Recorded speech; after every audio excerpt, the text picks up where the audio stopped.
Geger pernyataan optimis Hotman Paris Hutapea bahwa dirinya yakin Rasman Arif Nasution akan masuk penjara terkait kasus pencemaran nama baik yang ia tuding diduga dilakukan Rasman atas dirinya dengan menyebut dirinya penjahat di sosial media. Saat menghadiri suatu acara siang tadi, Hotman Paris pun mengklarifikasi alasan di balik pernyataan yang bernada sangat optimis dan yakin tersebut. Seperti apa klarifikasi Hotman Paris? Juga, Hotman Paris membuat klarifikasi terkait pernyataan bahwa istri Rasman akan menjadi asisten pribadinya yang kesekian. Lantas, seperti apa pula tanggapan Rasman dan sang istri atas pernyataan Hotman tersebut? Seperti apa pula pengakuan Firdaus Oiwobo yang mengaku punya anak angkat dari kelompok 9 Naga? Pemirsa, bersama Intens Investigasi, kami hadirkan kabar terkini, terpercaya, dan teraktual. Tetapi sebelumnya, jangan lupa untuk like, subscribe, dan juga share channel YouTube ini.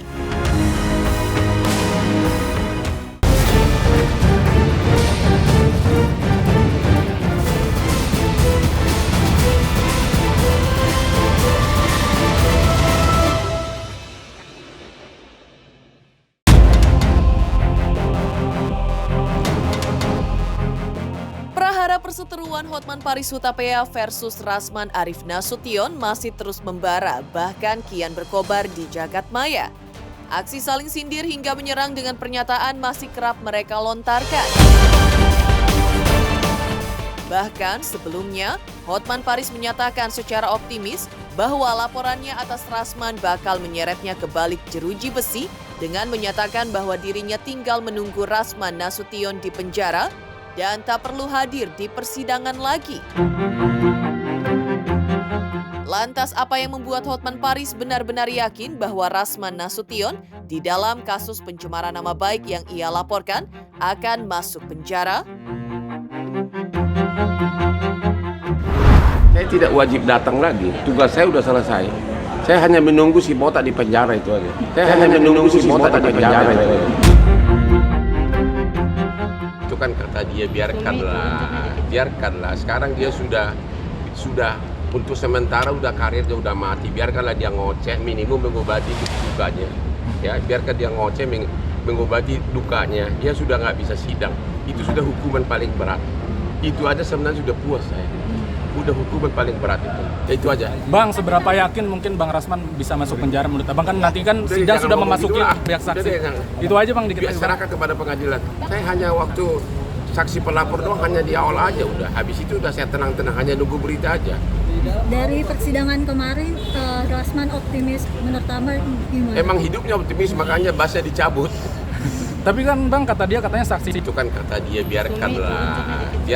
Sekarang dia sudah untuk sementara udah karirnya udah mati, biarkanlah dia ngoceh, minimum mengobati dukanya ya, biarkan dia ngoceh mengobati dukanya, dia sudah nggak bisa sidang, itu sudah hukuman paling berat, itu aja sebenarnya sudah puas saya, udah hukuman paling berat itu ya.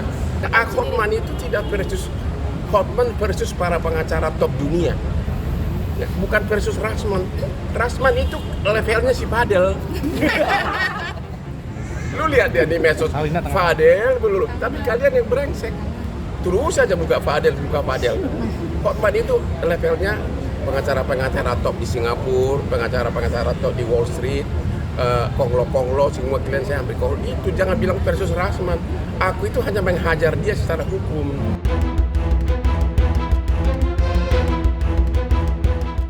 Saling serang pernyataan hingga sindiran antara Hotman Paris versus Rasman Arif Nasution menyasar hingga soal istri Rasman yang menurut Hotman bakal menjadi asisten pribadinya yang kesekian. Lantas seperti apa klarifikasi Hotman Paris tentang istri Rasman Nasution yang akan dijadikan asprinya berdasarkan pernyataan terbaru yang diungkap oleh istri Rasman Nasution, Ade Suryani? Nggak, kurang cantik, nggak cantik, nggak ada, nggak masuk kriteria, nggak masuk, nggak, kalah jauh sama aspirasi saya. Semua ingin mengikuti jejak saya. Saya sudah puluhan tahun jadi pengacara dan 4 tahun di luar negeri, dia belum lulus sarjana hukum. Saya sudah doktor hukum, dia belum lulus sarjana hukum. Jadi memang terlalu timpang beda apanya. Saya kan dia bukan kelas saya sudah bilang dia itu hanya gara-gara omongan dia kurang ajar di medsosnya dia, makanya saya marah ya. Masa gue dibilang penjahat seks? Orang gue nggak penjahat seks, kalau dibilang playboy ya oke-oke aja. Memang gue ganteng, gue kaya, mau apa?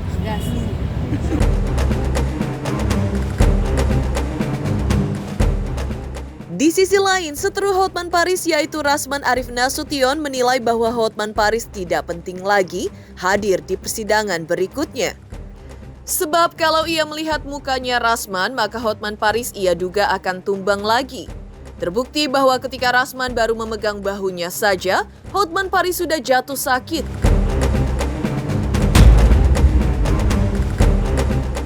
Belum lagi kalau ia melakukan aksi yang lebih keras itu, mungkin Hotman akan tumbang lebih dahsyat lagi. Rasman Nasution mengatakan bahwa dirinya tidak menyindir Hotman Paris yang sakit, tapi hal itu seakan sudah merupakan teguran dari Tuhan terhadap Hotman Paris agar segera berbenah diri, mengingat usianya sudah tidak muda lagi. Menurutnya, Hotman Paris yang sering menyenggol dirinya akan mendapat serangan balik darinya. Terkait kartu Bas Rasman yang sempat dibekukan, sebagai senjata Hotman Paris menyerang dirinya selama ini, Rasman mengaku sudah diperpanjang lagi sampai bulan Desember 2028 oleh Ketua DPN Peradi Bersatu. Karena itu dirinya saat ini masih menjadi pengacara dan baru saja menerima klien kemarin. Menurut Rasman, Basnya dihidupkan lagi karena ia mempunyai cara dan strategi tersendiri dalam melakukan pendekatan hukum terhadap berita acara sumpah. Apalagi posisinya ketika itu bukan sebagai pengacara, melainkan sebagai terdakwa. Ya, memang dia tidak penting datang ke persidangan. Kalau menengok muka saya nanti tumbang lagi dia. Hotman, kau itu baru saya pegang bahu begini aja udah sakit kau. Bagaimana kalau saya toyor? Oke. Yang kedua, di depan orang, masyarakat Indonesia bahkan mancanegara, media yang dia selalu ingin ditampil ke media, tumbang. Kemudian dia bilang saya akan datang di sana nanti hari Kamisnya, tidak bisa datang karena masih di rumah sakit. Kemudian sekarang masih pakai di sini masih ada selang untuk dia senantiasa disuntik sampai 8 April. Moga-moga. Saya ini keluarga orang kesehatan, dokter itu banyak, berat. Makanya cek. Masih kekelam nggak? Masih posting nggak? Makanya sudah dia bilang, saya disuruh untuk lebih slow dalam hidup ini. Karena ada kata-kata dia begitu. Itu bukan dari dokter saja, tapi itu nasihat Tuhan yang Maha Kuasa terhadap kau, Hotman. Supaya kau berbenah diri. Ingat, usia sudah tua. Ya, saya belum tahu dia sudah punya cucu atau tidak. Tapi kan sudah bisa kategori juga. Saya kan dengan dia bedanya berapa? Hampir selisih saya dengan dia itu 11 tahun. Tapi saya menganggap bahwa sudah. Dia ganggu saya, senggol saya di media, saya akan senggol dia. Dia tidak senggol, saya tidak senggol. Kalau dengan Adinda Firdaus saya enggak ada, kami ini enggak ada masalah. Kartu advokat saya sudah diperpanjang. Ya, kartu advokat saya sudah diperpanjang. Ya. Kemarin baru diperpanjang. Itu tadi sudah saya tunjukkan tadi di special interview. Kartu advokat saya diperpanjang lagi sampai dengan Desember 2028. Ditandatangani Ketua Umum DPN Peradi Bersatu, Bapak Dr.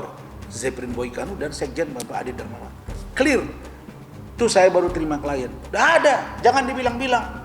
Oh ini tidak bisa terima klien, kejaksaan, kepolisian, enggak, di persidangan nanti kita lihat. Saya punya cara, saya punya strategi bagaimana cara melakukan pendekatan hukum terhadap berita acara sumpah yang itu tidak berdasar. Loh, masa 2022 dan ke saya bukan dalam beracara, saya di situ sebagai seorang terdakwa. Tapi saya menjaga marwah hakim, biar saya nanti tersendiri membangun komunikasi ke dalam untuk itu aktif kembali. Karena itu dasar juga tidak kuat dan itu bukan dicabut, dibekukan. Dan klausul dibekukan dan dicabut juga tidak ada, belum pernah ada di negara ini PT mencabut PT orang yang sudah disumpah. Jadi kalau kita lihat jurisprudensi belum ada. Yang ada itu organisasi advokat ya mengetok palu pengacara itu seperti Hotman 3 bulan. Dia kan diskor itu oleh Bang Otto Hasibuan melalui organisasi Bang Otto.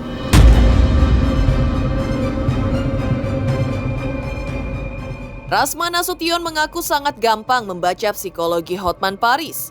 Hotman akan semakin melemah daya serangnya ketika ia tidak menemukan celah untuk menyerang lawannya. Hal itu terlihat dari sikapnya yang melemah atau berkurangnya aksi Hotman berkoar-koar di sosial media. Karena itu, sejauh ini, Rasman mengaku tidak pernah gentar menghadapi Hotman Paris.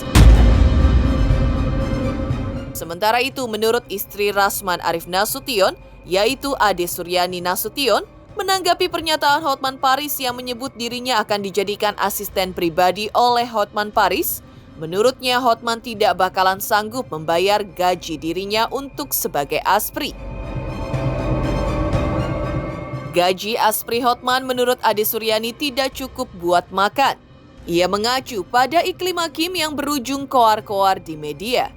Ade Suryani juga mengungkapkan pernyataan menohok bahwa sekelas pengacara internasional, omongan Hotman malah kualitasnya seperti ber-SDM rendah. Sejak kapan saya takut? Hotman tuh ini. Udah kalah kan, udah sakit. Udah sakit, mana dia? Menang di mana dia? Hah? Malu dibawa ke mobil digotong. Ya sakit. Udahlah, udah malu. Ya, saya kalau mensayur dia gampang, tapi saya pikir nggak penting lah gitu. Udahlah dia berobat aja, ini. 2 kasus yang ditangani kasus besar. Teddy Minahasa hukumannya berat, Budi Said berat. Di mana hebatnya dia? Nggak ada. Cuma itu yang bisa dia bahas. Dulu apa dia bilang? Oh, putus apa? Laporan PN Jakarta Utara bisa 335 itu bisa pengecualian. Begitu kita diperiksa, kita tunjukkan pasal sampai ini Rasman bukan pengacara apa segala macam. Dia sudah lihat dasarnya. Begitu dia melemah, dia diam. Ini orang gampang dibaca.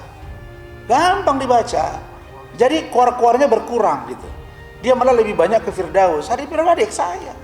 Kalau Dinda Firdaus diberhentikan oleh DPPKI hak mereka, tapi tidak melalui prosedur, tidak melalui Dewan Etik. Kalau saya sudah sangat cacat sekali. Saya 2022 dan saya sudah keluar duluan. Lalu kemudian saya pindah pada di Bersatu. Loh, masa 2022 dikabulkan? Dan ke saya bukan dalam beracara. Jaga dirimu, jaga kesehatanmu. Satu lagi, yang Manggaron. Yang bilang istri Rasman bakal di aspri dia, katanya emangnya berapa sanggup bayar opung buat gaji aspri opung. Buat makan saja bakalan gak cukup lah buat gaji aspri opung tuh si Kim tuh kenapa keluar-keluar seperti itu. Nih, opungnya saya orang kaya opung ya. Nih, saya prioritas opung tuh. Saya orang kaya, tapi prioritas saya ada ya opung ya. Anak Pak Rasman udah kayak kartu prioritas loh opung ya. Jadi nggak usah sebut-sebut istrinya bakalan jadi aspri saya. Gaji berapa? Gaji berapa?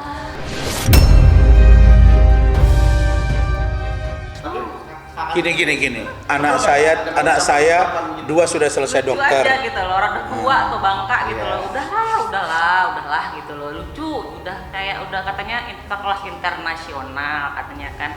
Tapi kok omongannya seperti itu, kayak seperti ya inilah SDM rendah lah seperti ya. Saya nggak bilang dia tuh, tapi seperti itu. Masa jadi aspri dia kalau nggak sanggup bayar makan. Aduh, saya bukan orang kaya tapi gak bakal sanggup aja gara-gara Dia itu membalikkan fakta.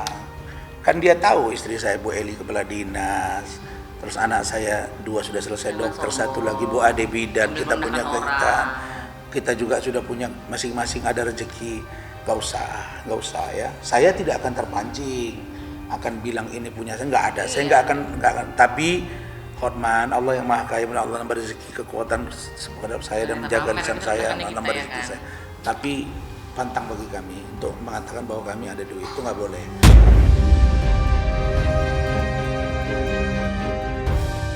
Mengejutkan, Hotman Paris Hutapea merasa yakin bahwa Rasman Arif Nasution akan masuk penjara terkait laporan polisi yang dilayangkannya.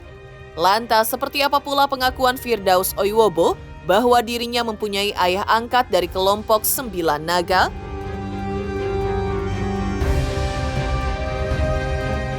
Selamat untuk Intens Investigasi karena sudah mencapai 3 juta subscribers di YouTube. Sukses selalu and all the best. Oke.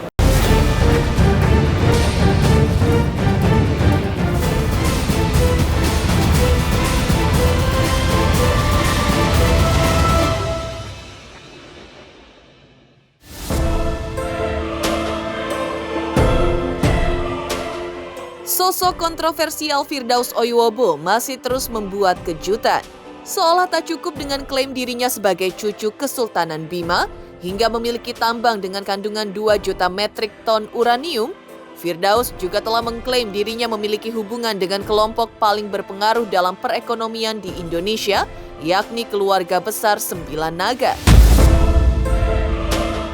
Pengacara yang dikenal penuh sensasional ini telah mengaku bahwa ayah angkatnya adalah seorang Tionghoa, bagian dari kelompok pengusaha yang disebut paling kuat di negeri ini, dan juga disebut-sebut sebagai sebuah kelompok yang selama ini mengendalikan berbagai sektor bisnis raksasa di tanah air, yaitu Sembilan Naga. Menurutnya, ayah angkatnya tersebut bisa dikategorikan sebagai guru-guru dari Godfather Sembilan Naga. Nama Sembilan Naga umumnya memang sudah lama menjadi perbincangan. Meski enggan menyebutkan siapa orang yang dia maksudkan, Firdaus mengaku ayah angkatnya itu sering berpesan kepadanya agar dirinya tetap menjadi orang yang jujur dan sebagai imbalannya, ia akan selalu dibela oleh kelompok Sembilan Naga. Firdaus pun mengisahkan awal mula dirinya berkenalan dengan kelompok tersebut hingga ia dijadikan anak angkat. Bokap angkat gue itu adalah orang Tionghoa, keluarga besar Sembilan Naga.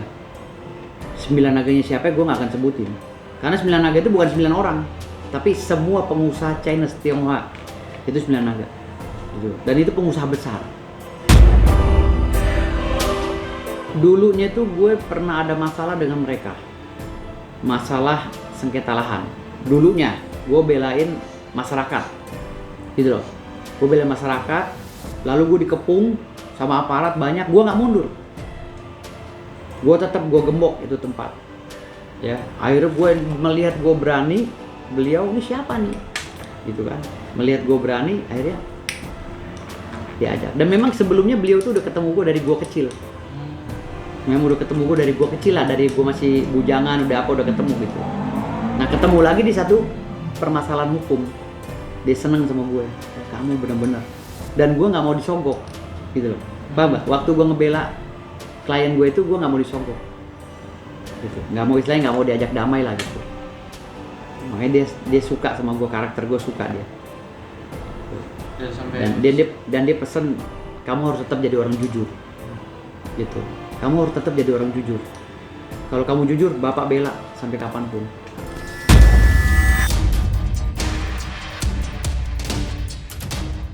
Firdaus mengungkap bahwa hubungannya dengan sang ayah angkat hingga kini masih sangat baik, bahkan masih sering berkomunikasi.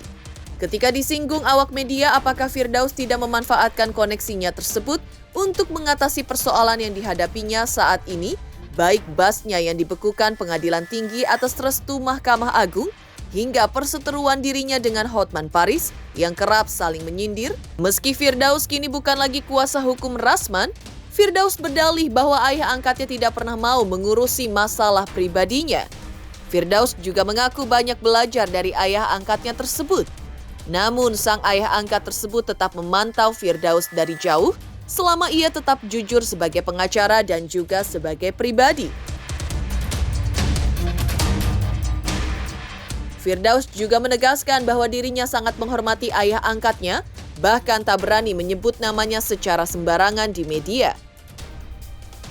Saat ini masih berhubungan baik, Pak? Nah, kemarin ketemu. Dia sekarang lagi ke luar negeri. Kemarin sebelum ke luar negeri ketemu sama gue seharian, dari siang sampai sore. Gue dipanggil kemarin, gue disuruh jadi orang jujur, disuruh jadi ini, ya udah.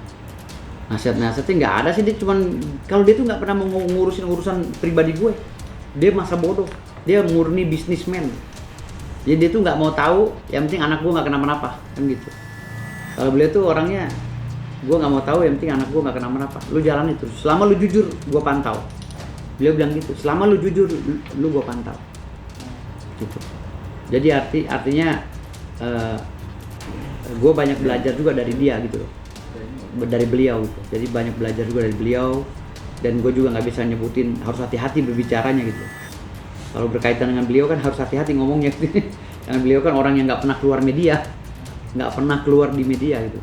Aduh, masih nyenggol-nyenggol gue aja, kurang tenar apa dia? Aduh, gimana sih itu pengacara internasional, pengacara internasional. bahasa dia begitu, gue sanksikan dia sebagai pengacara internasional. Gue sanksikan dia sebagai pengacara profesional dan internasional. Kenapa? Karena statement dia itu bagaikan orang hukum, orang yang tidak mengerti hukum. Kalau orang yang ngerti hukum, gue tuh udah video gue udah beredar berapa kali di media TV, dan gue udah bawa datanya semua. Kepemilikan gunung gue tuh udah nggak bisa dibantahkan. Kenapa? Karena perusahaan-perusahaan yang ngambil tanah klien gue itu udah gue somasi, dan gue udah pampang petanya di televisi, di berbagai podcast, ya. Jadi kalau dia berbicara seperti itu, dia seperti pengacara yang baru belajar, yang nggak ngerti. Mungkin lebih rendah dari itu, lebih rendah dari pengacara yang baru belajar.